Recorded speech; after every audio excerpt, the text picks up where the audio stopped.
यार फुरकान भाई एक कंपनी का एनालिसिस कर रहा था। नंबर्स वगैरह तो सब निकाल लिए, लेकिन अपने नंबर्स पे और अपनी वर्किंग पे मुझे वो कॉन्फिडेंस नहीं आ रहा।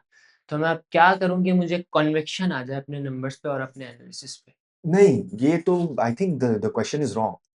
नॉट एवरी कंपनी को जिसके अंदर तुम फॉलो कर रहे हो उसमें तुम्हें 100% सर्टेनिटी के साथ या कन्विक्शन के साथ तुम एनालिसिस कर पाओगे। देखो, कुछ कंपनीज जेन्युइनली ऐसी होती हैं जिसके अंदर तुम पूरा फ्रेमवर्क भी फॉलो करो, किया है ना पूरा फ्रेमवर्क, उसको फॉलो करने के बावजूद भी तुम्हें कन्विक्शन पूरी तरीके से नहीं आएगा। और ये गलत फहमी है। मतलब जैसे लोगों को क्या लगता है कि एक एनालिस्ट रिपोर्ट निकली है जिसमें लिखा है कि यार इस कंपनी में भी 30% अपसाइड लग रही है और इस कंपनी में भी 30% अपसाइड निकली है, दोनों इक्वल है। दोनों इक्वल नहीं है। कन्विक्शन शायद उस एनालिस्ट को एक कंपनी में ज्यादा हो, एक कंपनी में कम हो, या एक कंपनी इजी टू फॉलो हो, एक कंपनी इजी टू फॉलो ना हो। तुम ऑटोज उठा के देख लो, तुम कोई भी टेक की बिजनेस उठा के देख लो जिसके अंदर तुम्हें लगेगा कि यार ये जैसे लेट्स से सिस्टम, उसकी टॉप लाइन तो ग्रोथ आ रही है, लेकिन वो जो एक यूनिट इकोनॉमिक्स पता होती है ना कि यार ये करते हैं फिर ये होता है फिर ये होता है, वो हमेशा कॉन्वोल्यूटेड रहेगा। So do not try to be 100% convinced in a sector जहां पे कन्विक्शन नहीं आ रही है। So what you can do is transfer the ownership to the buyer of the company, यानी इन्वेस्टर ऑफ द कंपनी। जब investor भी कर रहा होगा, तुम भी कर रहे हो, तुमको हो सकता है कि कन्विक्शन ना आए, by less of that. There is no way जहां पे आप फाइनेंशियली मॉडल को ट्वीक करके अपनी कन्विक्शन बढ़ा।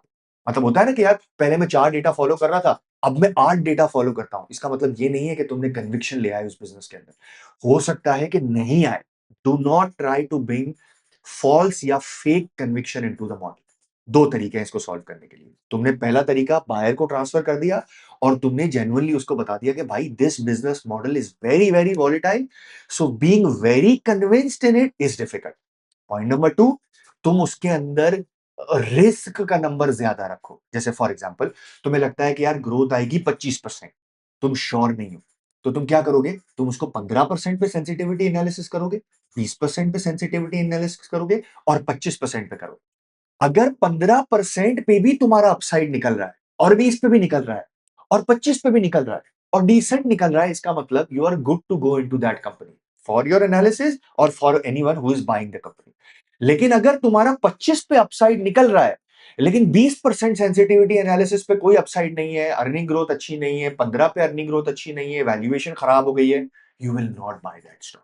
सो there are a few companies जहां पे कन्विक्शन हासिल करना बहुत मुश्किल है और लोगों को लगता है कि हर रिपोर्ट के अंदर कन्विक्शन आ रही होती है, नहीं आ रही होती है।